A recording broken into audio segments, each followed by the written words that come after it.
Well, the EPL 2019-20 season is just days away. So just like all other fans, it's the time of the year to predict the unpredictable EPL table, so that we can make another video at the end of the season about how wrong we were. Unlike the past two seasons, this year it might be a tad more unpredictable. All the unhappy fans are more than welcome to abuse us in the comments. We know this is a bit early as the transfer window is not closed yet, but this is our prediction of how the teams will finish. The standings are based on their previous year's performance, quality of the squad in each position and the managers. Now let's look at the table.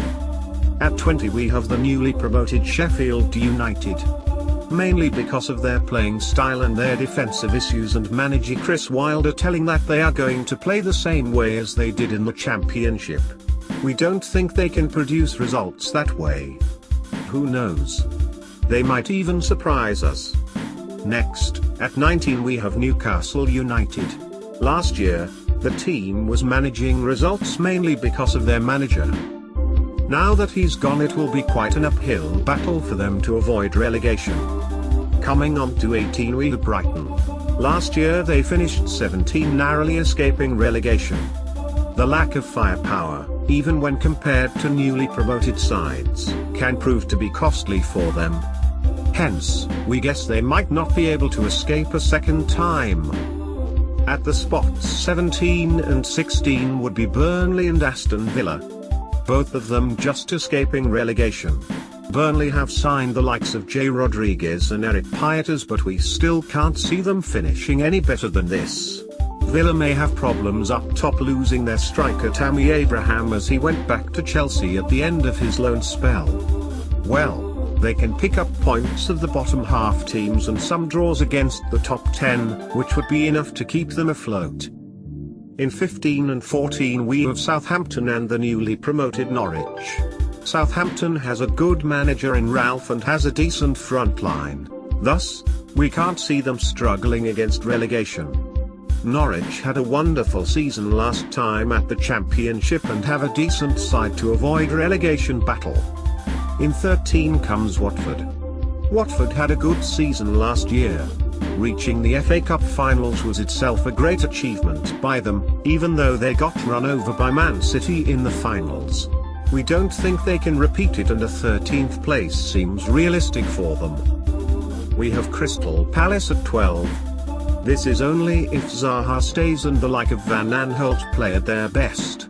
Roy Hodgson will have to be able to keep the squad together and focused to finish 12th. At 11th is Bournemouth. Bournemouth would be the perfect mid-table team, as they wouldn't be battling relegation or bothering any of the top table teams. But what can I say, it's the Premier League, so anything can happen. As of now we have them in 11th. Now coming to the top 10. At 10th we have West Ham. The Hammers have been pretty busy this transfer window, signing Pablo Fornals and Sebastian Haller for a combined total of 68 million euros. With the tactical mind and experience of manager Manuel Pellegrini, they might be able to finish higher, but as of now, we have them on the 10th. We have Leicester City on the 9th. Considering the fact of how good Brendan Rodgers is as a coach and that they have splashed a lot of cash in the transfer market, bringing in Youri Tielemans and Deos Perez, Leicester should be up for a pretty good season and may push for a top 6 finish, but as of now we can't see them finishing above Everton or Wolves. In at 8th and 7th, we have Everton and Wolves. Manager Nuno Santo will be eager to start the new season in a positive note, as the team needs to continue where they left off last season. Judging upon last year's performance, Wolves will try to push into the top 6, and it is plausible, but realistically we don't think they would. Everton, on the other hand, would try to return to their former glory. Before going into the top 6, don't forget to subscribe to our channel. It would be huge support from you in these early days of the channel. Like the video if you think our prediction is correct. If not, tell us where we went wrong in the comments below.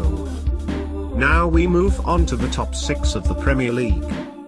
In the 6th position, we have Manchester United, who is struggling to get back to their glory days.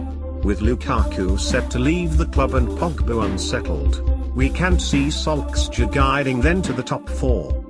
They will need a few big signings to compete with the rest of the top 6. We predict Arsenal will finish just short of the top 4 yet again in 5th place. They replaced Ramsey with Danny Ceballos and might sign Nicolas Pepe in a few days, but preventing injuries to key players during the season will be their biggest issue. Chelsea should just squeeze into the top 4, even with a transfer ban and an inexperienced manager. They have a nice blend of youth and experience and are under no pressure this season. Unrealistic to see them challenge for the title because they don't have a world-class striker who can bring goals. Tottenham is expected to finish 3rd after impressing last year with no signings. Pochettino has signed Domel and is on the verge of signing Lo Celso and Sesgnon as well. These players complement their squad very well. Another Champions League final run is unlikely, but they can be considered title contenders. In 2nd place, we have Liverpool FC. No major signings so far for the Reds, but the squad they have is enough to compete in every competition.